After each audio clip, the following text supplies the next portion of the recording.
hebat, sangat brengsek, atau di antara keduanya. Jadi teman-teman, motivasi itu bermacam-macam. Setiap orang itu memiliki motivasi masing-masing. Seperti teman-teman nih, hadir di acara ini, mengikuti acara ini, harus berbayar. Itu tentunya punya motivasi masing-masing, ya toh? Kira-kira motivasi teman-teman itu apa coba? Saya mau lihat di chat ini. Coba motivasinya. Oke, Mas Kak Adip ini motivasinya untuk keluarga, jadi manusia yang lebih baik dari tahun 2025. Oke, mau jadi sukses, ingin menjadi orang yang bermanfaat, grow up diri, growth. Nah, agar bisa mendapatkan ilmu dan pengembangan diri. Nah, ini motivasi setiap orang kan macam-macam ya teman-teman ya. Jadi orang itu melakukan sesuatu, ya, ada yang suka belajar saja, oh keren sekali.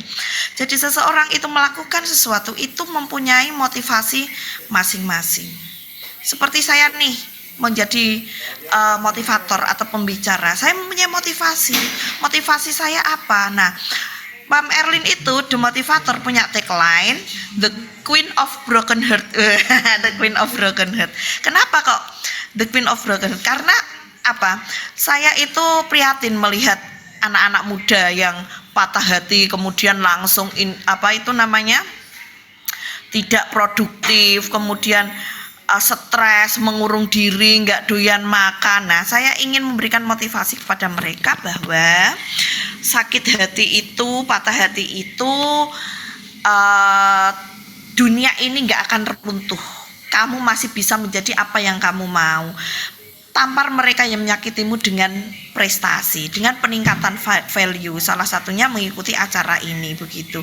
Jadi saya ingin memberikan motivasi kepada anak-anak atau anak-anak muda yang broken heart itu untuk tetap produktif dalam menjalani hidup ini. Bahkan harus glow up, bahkan harus meningkatkan value begitu ya. Nah, motivasi teman-teman itu apa? Harus ngerti hidupnya ini tujuannya apa sih, goalsnya apa sih, motivasinya apa sih. Nah, jadi kalau nanti teman-teman itu sedang broken heart atau sedang putus asa, jadi ngerti, saya kok putus asa, tujuan awal saya apa sih, goal saya apa sih, motivasi saya apa sih, sehingga bisa bangkit kembali begitu. Oke, lanjut Kak. Ini macam-macam prestasi itu apa sih teman-teman? Nah, prestasi itu adalah perolehan atau hasil yang telah dicapai dari suatu usaha yang didasarkan pada nilai atau ukuran tertentu. Jadi teman-teman, motivasi prestasi itu tidak melulu dari nilai dan angka atau skor atau piala atau mungkin piagam medali yang didapatkan, itu tidak ya. Prestasi itu hasil yang dicapai oleh seseorang setelah melakukan usaha atau pekerjaan, itu prestasi.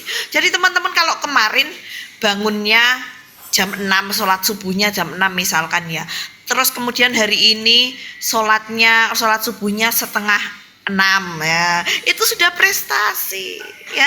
Kalau kemarin diomongin orang langsung patah hati, rasanya frustasi, ingin bunuh diri gitu.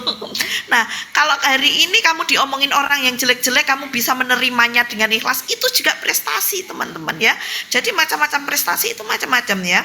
Ada prestasi belajar, prestasi kerja, prestasi di bidang seni, prestasi di bidang olahraga, prestasi di bidang iptek, dan lain-lain, macam-macam.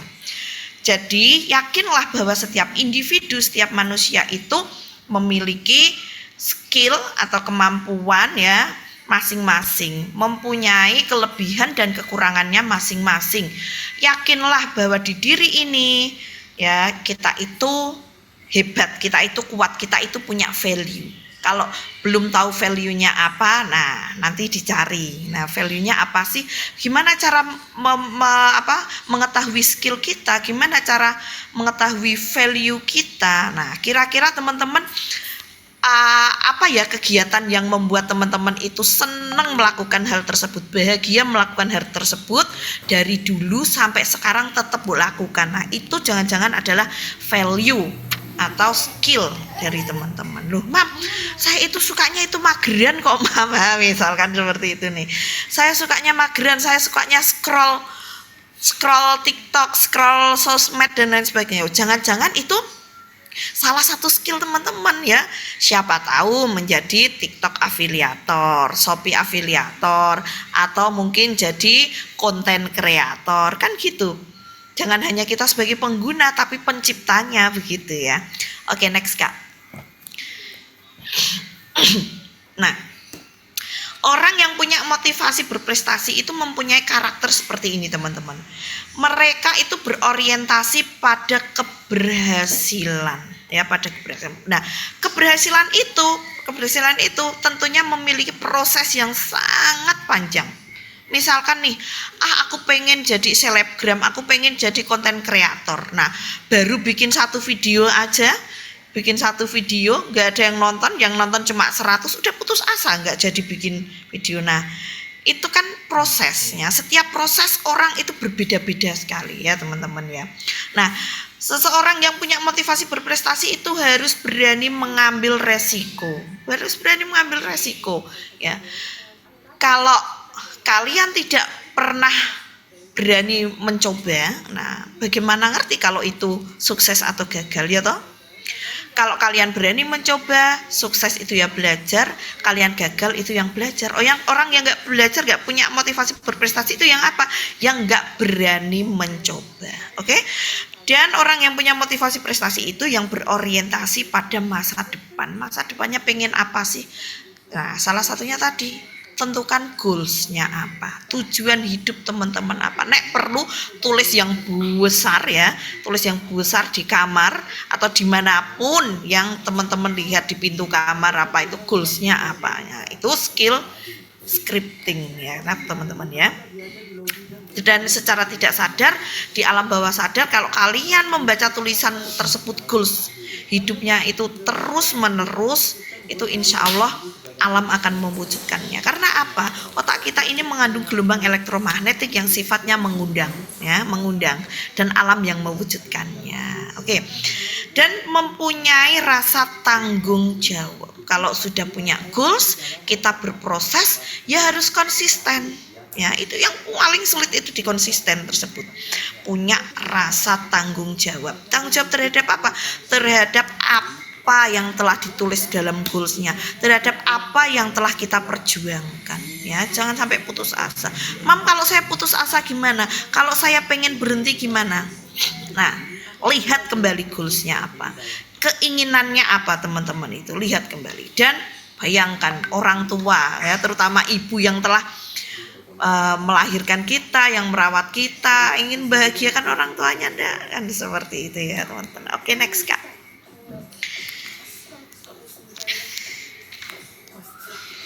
Arum, boleh next ya. Nah, ini teman-teman, faktor-faktor yang mempengaruhi prestasi. Ada yang disebut faktor dalam, faktor dari dalam ya. Faktor dari dalam itu apa? Intern itu apa aja sih? Bakat. Teman-teman itu pasti punya bakat. Nah, kalau sudah punya bakat itu ya harus dikembangkan. Minat, kebiasaan, pengalaman, kesehatan. Nah, kenapa kesehatan di sini sangat penting? Kalau kita menjaga kesehatan teman-teman ya, insya Allah dalam kita berkegiatan, kita dalam meraih cita-cita itu juga enggak akan terhambat. Kalau kesehatan kita, nah anak-anak muda nih sukanya makan yang pedes-pedes banget, kemudian makan es, makan minuman-minuman yang berwarna itu. Nah, itu kan gampang sakit perut gak sih? Nanti kena tipes dan lain sebagainya. Itu juga harus dijaga ya. Olahraga setiap hari paling enggak jalan kaki. Nah, jangan mager-mager. Seblak, ya betul, makan seblak itu sukanya ya. Anak saya itu juga suka makan seblak, ya Allah perutnya suka sakit. Nah, kalau sudah punya bakat teman-teman, ini harus dikembangkan. Ingat ya, jangan pernah sombong, saya punya bakat lebih baik daripada yang lain, kan seperti itu, punya bakat yang lebih baik dari teman-teman yang lain. Tapi kalau nggak diasah, nggak dilatih, itu ya sama aja, kalian akan kalah dengan yang terbiasa latihan atau mengasahnya. Nah, Kebiasaan itu juga menentukan prestasi loh teman-teman. Nah coba bayangkan kalau kebiasaan kalian itu mager-mageran, scrolling HP, gelintar-gelintar aja, itu kira-kira berkembang enggak bakatnya apa? Kan nggak berkembang toh. Nah ini kebiasaan itu juga harus terus dikembangkan dari habitnya ya, kebiasaan baik itu harus dikembangkan dari sekarang lah ya. Kemudian pengalaman ini juga sangat penting dalam menentukan prestasi teman-teman. Nah, kemudian kemarin itu anak saya alhamdulillah menjadi juara 2 di Junior Premier League ya, Junior Premier League. Padahal dia itu belajar main bolanya itu baru 1 tahunan, tapi dia alhamdulillah dari pengalaman dia dalam setahun ini, ketika teman-temannya yang latihan sudah selesai, dia itu ya masih di lapangan setiap hari. Ketika teman-temannya seminggu cuma 3-4 kali latihan, dia itu bisa seminggu full untuk latihan ya, mengambil jam lebih daripada teman-temannya. Itu merupakan pengalaman yang sangat luar biasa. Kenapa sih seseorang itu harus mempunyai pengalaman dalam kejuaraan, dalam kompetisi? Itu tujuannya apa teman-teman? Melatih mental kita, karena mental seorang juara itu tidak bisa serta-merta langsung hadir pada saat kita menghadapi kompetisi, tapi itu dibentuk dan dibangun dari kebiasaan-kebiasaan tersebut. Nah kesehatan ini tadi udah ya.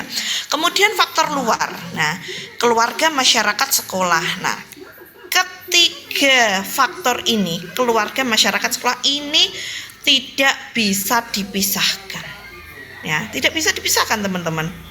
Keluarga, masyarakat, sekolah. Karena apa? Kita sebagai anak muda, apalagi yang masih sekolah ya, 60% ya hidup kita itu berada di rumah, di dalam keluarga. Keluarga adalah fondasi awal dalam kita mendapatkan pendidikan. Nah, kemudian yang 20%-nya itu di masyarakat, yang 20%-nya di sekolah. Jadi teman-teman, buatlah senyaman mungkin di rumah.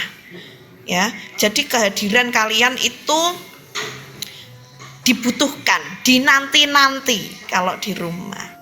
Ada yang punya hambatan komunikasi dengan orang tuanya, tolong diperbaiki. Ya, hambatan komunikasi dengan orang tua. Jangan menganggap itu orang tua, ibu itu cerewet, bapak itu cerewet, sukanya ngatur-ngatur, sukanya marah-marah terus. Yakinlah teman-teman, orang tua itu hanya memikirkan yang terbaik bagi kalian, menginginkan hal yang paling kalau rumahnya rusak gimana kak? Nah, rumahnya rusak itu diperbaiki. Rusaknya itu di mana? Di hubungan antara kalian dengan orang tua, atau di komunikasi, atau seperti apa? Itu harus dibangun ya, dibangun dengan baik. Kalau komunikasi jangan pernah gengsi. Nah misalkan orang tua kok bekerja nggak pernah kehadirannya yang kalian nanti itu nggak pernah muncul, yakinlah bahwa orang tua kerja itu juga untuk kebutuhan anaknya. Kalau orang tuanya nggak bisa berkomunikasi, ya harus dimulai anaknya yang berkomunikasi. Nah ini nanti pertanyaan itu ya nanti ya berkomunikasi. Masyarakat, nah masyarakat teman-teman, kalau di rumah sudah nggak nyaman, kemudian mereka itu terjun ke masyarakat. Nah kalau masyarakat lingkungan sosialnya baik, 20% ini, kalau kalian bertemannya dengan orang-orang yang toksik misalkan, gimana? Semakin rusak enggak itu hidupnya ya toh? Kalau bertemannya dengan orang-orang yang habitnya buruk, kebiasaan buruk, kira-kira akan terpengaruh enggak kalian? Otomatis terpengaruh ya. Jadi teman-teman kalau ingin menilai seseorang ya, lihatlah 5 orang di sekitarnya, lihatlah 5 orang yang paling dekat dengan dia. Nah maka dari itu teman-teman terbiasalah ya berkumpul dengan orang-orang yang kalian anggap hebat, yang kalian anggap value-nya itu lebih tinggi. Karena apa? Itu akan mempengaruhi kebiasaan, pola pikir, dan perilaku teman-teman. Yakin itu. Kemudian faktor yang luar yang selanjutnya adalah sekolah. Nah, sekolah ini penting untuk kita pengaruh dalam berprestasi. Sekolah itu mendukung enggak dalam berprestasi? Sekolah itu kalian merasa menemukan rumah kedua enggak di sekolah tersebut? Nah, kalau tidak, coba diurai permasalahannya apa sih kok saya sampai nggak nyaman di sekolah ini, gitu. Konsultasikan kepada guru, ya teman-teman ya. Jangan sampai kalian pendem sendiri, kalian tidak pernah ngomong apapun ke guru, nggak pernah curhat apapun ke guru tentang ketidaknyamanan di sekolah itu, menjadikan kalian itu nanti malah semakin putus asa dan frustasi. Nah, sarana prasarana dan fasilitas ini juga sangat penting. Lah, Mam, kalau saya nggak punya fasilitas gimana? Sarana prasarana saya terbatas bagaimana? Saya anaknya orang tidak mampu dan lain sebagainya. Misalkan nih ya, kalian bisa mengusahakannya sendiri. Nah, sarana prasarana fasilitas itu tidak selalu yang mahal. Banyak sekarang di fasilitas umum itu banyak yang menyediakan hotspot, wifi, kemudian tempat-tempat yang nyaman, kemudian beasiswa juga banyak sekali sekarang yang bisa didapatkan. Asalkan ngerti, tempatnya di mana sih, Instagramnya yang untuk beasiswa apa sih? Nah, itu juga harus diusahakan. Oke, next Kak. Nah, banyak orang yang menghubungkan prestasi dengan kejuaraan atau penghargaan. Nah, pokoknya yang berprestasi itu juara nasional, juara internasional begitu. Itu enggak, teman-teman ya. Sebenarnya itu hanya pengakuan atau simbol dari sebuah achievement. Nah, prestasi itu bukan sekedar juara, akan tetapi sesuatu hal yang berhasil kamu capai. Seperti yang Mam Erin bilang tadi, misalkan kemarin kok bangunnya jam 6, sekarang setengah 6, itu sudah prestasi. Nah, prestasi harus selalu yakin pada diri sendiri ya, berikan apresiasi pada diri sendiri setiap pagi, ditepuk, terima kasih kepada diriku yang sudah hebat. Sebelum tidur dipeluk dirinya, terima kasih ya kamu sudah mau diajak sejauh ini. Pagi hari terima kasih ya Allah sudah dibangunkan pagi ini. Yuk kita bersama-sama menjalani hari ini dengan senang, dengan bahagia. Nah, sesuai dengan teori B.F. Skinner di psikologi, iya betul sekali. Oke, next Kak. Oke. Nah, teman-teman itu jangan punya mimpi, tapi punya kendaraannya. Hanya bermimpi, aku pengen menjadi konten kreator. Pengen aja, tapi enggak eksekusi. Kira-kira bisa enggak? Nah, ini contohnya, mimpi itu tujuannya. Misalkan kalian teman-teman itu pengen ke Jakarta, ya kan, pengen ke Jakarta dari Jepara nih, Mam Erlin kan stay-nya di Jepara ya, pengen ke Jakarta. Nah, kendaraannya itu skill atau keahlian. Kamu mau naik apa ke Jakarta, itu mau naik apa? Kalau nggak kebayang mau naik motor, naik mobil atau naik pesawat, hanya pengen aja, kira-kira nyampe nggak ke Jakarta? Enggak toh? Nah, itu pilih dan mengulang materi itu. Nah, pilih satu hal yang kamu suka nih. Misalkan masak, desain, jualan atau ngoding, dan pelajari sampai kamu benar-benar jago ya. Jangan nanggung, orang sukses itu orang yang paling tahu di bidangnya. Pilih salah satu bidang tertentu. Kalau kalian sudah punya value ya, kabarkan value tersebut ya. Sudah punya value, aku jago masak, aku jago MUA misalkan, aku jago MUA. Kira-kira kalau kalian teman-teman nggak mengabarkan value itu, kira-kira orang-orang tahu nggak kalau teman-teman itu jago MUA? Nggak tahu, ya kan? Nah, setelah dikabarkan ya, dideliver apa yang kita miliki, value kita, kemampuan kita itu ya sesuai dengan apa yang kita pasarkan, dikabarkan tadi. Setelah itu ditingkatkan value-nya ya. Jangan stuck di situ aja, ditingkatkan. Nah, teman-teman misalkan ini seorang public speaker. teman-teman public speaker atau sering ngisi acara di berbagai kegiatan misalkan. Kok teman-teman pada saat ngisi kegiatan itu sudah tidak nervous ya? Nervous itu wis hilang, wis nggak punya rasa deg-degan, rasa gregetnya itu udah nggak ada ya. Itu berarti teman-teman harus meningkatkan lagi, itu sudah tidak skalanya teman-teman, harus cari di komunitas atau lingkungan yang lebih tinggi lagi. Nah itu yang dinamakan peningkatan value. Oke Kak, next Kak.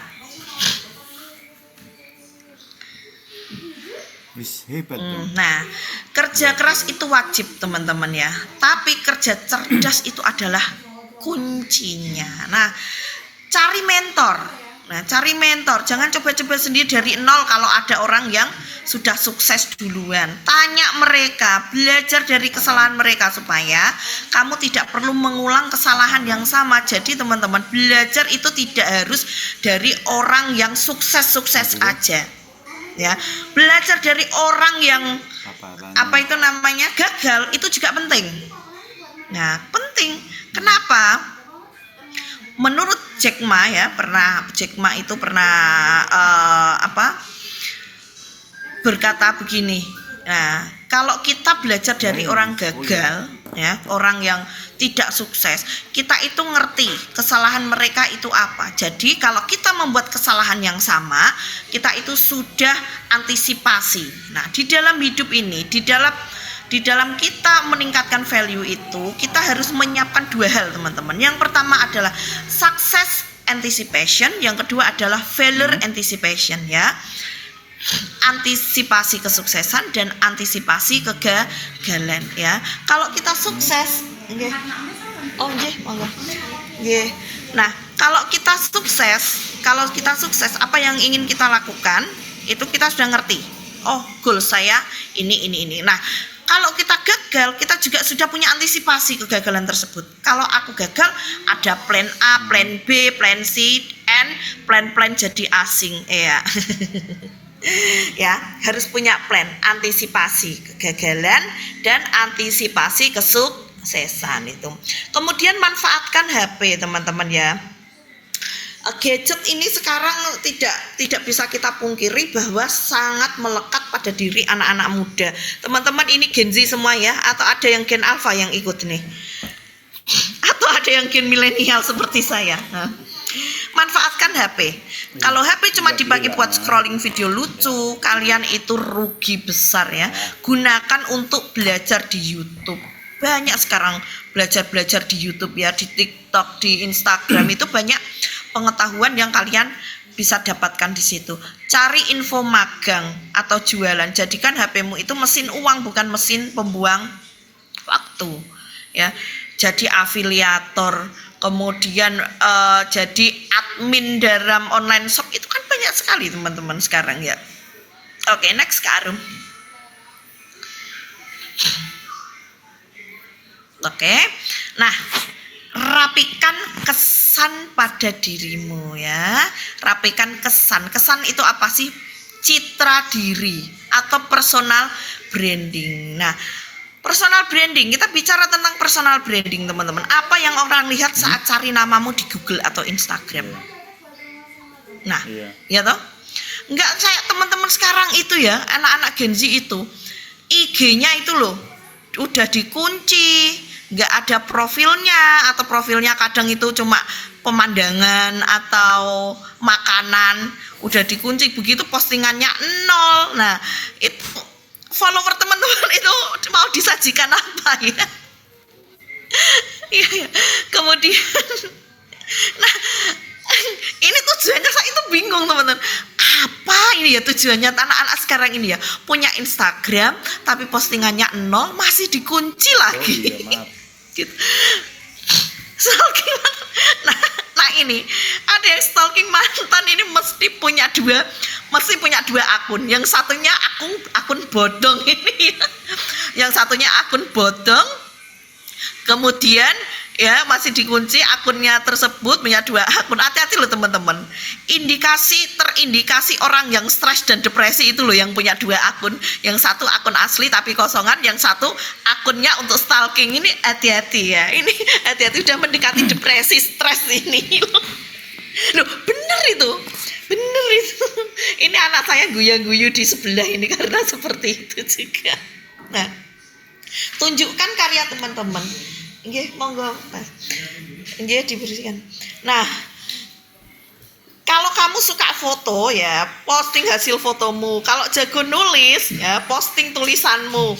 Biar orang itu tahu kalau kamu itu ada dan kalau kamu itu bisa ya, kehidupanmu itu terdeteksi oleh orang lain. Nah, peluang karir sering datang karena orang melihat bukti, bukan cuma mendengar janji. Oh nggih. Melihat bukti hanya melihat janji. Nah, teman-teman, sosial media atau Instagram sekarang ini itu merupakan identitas diri saat ini ya teman-teman. Orang mau melihat kalian itu value-nya apa, kebisaannya itu apa, itu ya dari sosial media. Nah, Instagrammu kosongan ya, kosongan. Itu orang mau melihat diri seperti apa, diri kamu itu gimana. Nah, sedangkan identitas diri sekarang itu memang sudah digantikan oleh sosial media. Kalian mau dilihat seperti apa, punya value apa, itu ya ditampilkan teman-teman ya, ditampilkan. Nah, teman-teman kan baru ketemu nih sama Merlin. Nah, kesannya bagaimana Mam Merlin? Seorang dosen yang bagaimana? Galak begitu, cerewet, deket sama sama mahasiswanya atau yang bagaimana? Nah, inilah kesan yang ingin saya tampilkan, ya saya tunjukkan begitu. Oke, next ke Arum.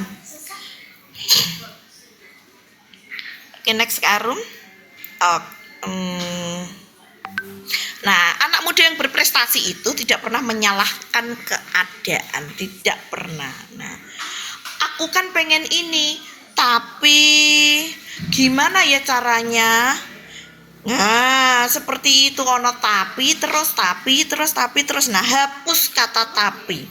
Saya mau sukses, tapi saya orang miskin. Atau saya mau juara, tapi saya tidak punya alatnya. Itu bukan halangan. Seperti yang saya katakan tadi, ya. Kekurangan di diri kita itu jangan jadikan alasan untuk berhenti, ya. Kekurangan dari diri kita ini jangan jadikan alasan untuk berhenti. Kalian harus tetap berkarya, adik. Kalian harus tetap berkarya meskipun banyak halangannya. Misalkan saya tadi sudah bilang, sekarang banyak fasilitas-fasilitas umum yang sangat mendukung. Nah, sekarang banyak beasiswa-beasiswa yang ditawarkan dari luar sana. Tergantung diri kita seperti apa. Nah, ganti bagaimana cara ya. Saya tidak punya alatnya, bagaimana cara saya meminjam atau bekerja dulu untuk membelinya. Nah, ini bagaimana cara. Nah, bagaimana cara, jangan menyalahkan keadaan karena kalian tidak punya, tapi mengusahakan apa yang tidak punya itu dari mana datangnya bisa kita raih dengan usaha. Ojo manja ya teman-teman, ojo manja. Di luar dunia itu keras, kalau kalian lembek, kalian akan tergilas. Jadilah seperti bola bekel. Tahu nggak bola bekel teman-teman? Yang dimainkan saat kecil itu loh, bola bekel ya. Semakin keras kamu dibanting ke bawah, semakin tinggi kamu memantul ke atas. Betul ya? Oke, next Kak. Nah, investasi itu investasi leher ke atas. Berarti harus glowing gitu ya. Berarti harus skincarean gitu ya. Bukan begitu maksudnya teman-teman ya. Isi otakmu. Nah, baca buku, ikut pelatihan, dengarkan podcast orang-orang sukses. Pasti dari orang-orang sukses itu tadi kita akan belajar bagaimana dia itu bertahan, bagaimana dia itu berproses, jatuh bangunnya itu seperti apa. Ambil itu pembelajaran dari hal tersebut. Baca buku. Kenapa sih baca buku ini masih sangat penting daripada membaca? Kan sekarang sudah ada e-book Mam yang bisa diakses dari laptop, dari gadget, dari tab, dari apa itu namanya HP seperti itu. Baca buku ini masih sangat penting teman-teman ya. Karena apa? Kalau kita melihat apa itu gadget terus-menerus, mata kita juga akan capek dan lelah ya. Tapi dengan membaca buku itu adanya korelasi antara mata, otak, dan hati serta pikiran begitu. Belajar disiplin. Orang hebat tidak menunggu mood untuk bekerja. Mereka bekerja karena mereka disiplin. Disiplin adalah jembatan antara target dan pencapaian. Nah, seperti Mam Erlin ini ya, masih mempunyai anak 4 ya, ngurus anaknya, kemudian masih bekerja, masih jadi dosen, motivator, ngisi acara kemana-mana, masih kuliah lagi. Nah ya, itu harus semangat, tetap semangat teman-teman. Mood itu sudah dikesampingkan. Kalau kita memiliki mood yang nggak baik, berhentilah sejenak, ambil me time ya. Kalau saya cuma tarik nafas ya, makan, itu sudah moodnya sudah baik kembali. Nah, berhenti sejenak, jangan dipaksakan juga ya. Berhenti sejenak, tapi jangan berlarut-larut. Setelah berhenti sejenak, cari kegiatan apa yang kira-kira membuat teman-teman itu senang. Itu ya. Cari, jangan sampai dipaksakan malah hasilnya tidak baik. Oke, teman-teman, Kak Arum, next. Nah, manfaatkan masa muda teman-teman ya. Berani gagal sekarang. Nah, berani gagal. Tidak apa-apa gagal. Gagal itu tidak apa-apa. Jangan sampai malu ya. Ditertawakan itu sudah biasa. Ditertawakan itu loh paling sehari 2 hari. Setahun kemudian mereka sudah lupa. Karena teman-teman kalian itu jangan GR ya. Jangan GR merasa diperhatikan banyak orang. Mereka itu punya masalahnya masing-masing. Mereka itu berpikir tentang hidupnya masing-masing ya. Kalau kadang kita kan kalau gagal itu merasa kecil banget gitu ya, merasa orang paling malu sedunia begitu ya. Nah, itu cuma perasaan teman-teman ya. Paling sehari 2 hari itu sudah harus move on ya. Mumpung masih muda, habisi jatah gagalmu. Jatuh sekarang nggak apa-apa, lebih mudah bangkitnya daripada jatuh saat tua nanti. Nah, banyak pengalaman yang didapatkan, banyak pelatihan yang diikuti itu untuk mengantisipasi kegagalan tersebut. Nah, kurangi hiburan, tambah perjuangan. Tidak apa-apa nggak ikut nongkrong hari ini ya, nggak apa-apa. Teman-temanmu pada nongkrong, tapi kalian masih di lapangan untuk berjuang. Kalian masih berkutat dengan laptop, berkutat dengan buku, berkutat dengan project-project. Enggak apa-apa, enggak masalah. Asal 5-10 tahun lagi kamu yang punya tempat tongkrongannya ya, kamu yang punya bisnisnya ya toh. Enggak apa-apa terlihat cupu sekarang karena sibuk belajar, asal nanti kamu jadi suhu di bidangmu. Fokus pada tujuannya ya. Kalau capek, ingat lagi tujuanku apa. Kalau kalian merasa gagal, ingat lagi tujuannya itu apa. Nah, gitu ya teman-teman ya.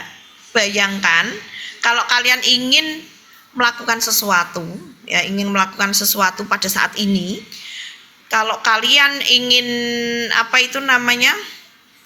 lagi males banget ya, lagi mager-mageran, males banget. Bayangkan kira-kira kalau saya males-malesan ini 5-10 tahun ke depan itu akan menjadi apa sih? Bayangkan itu.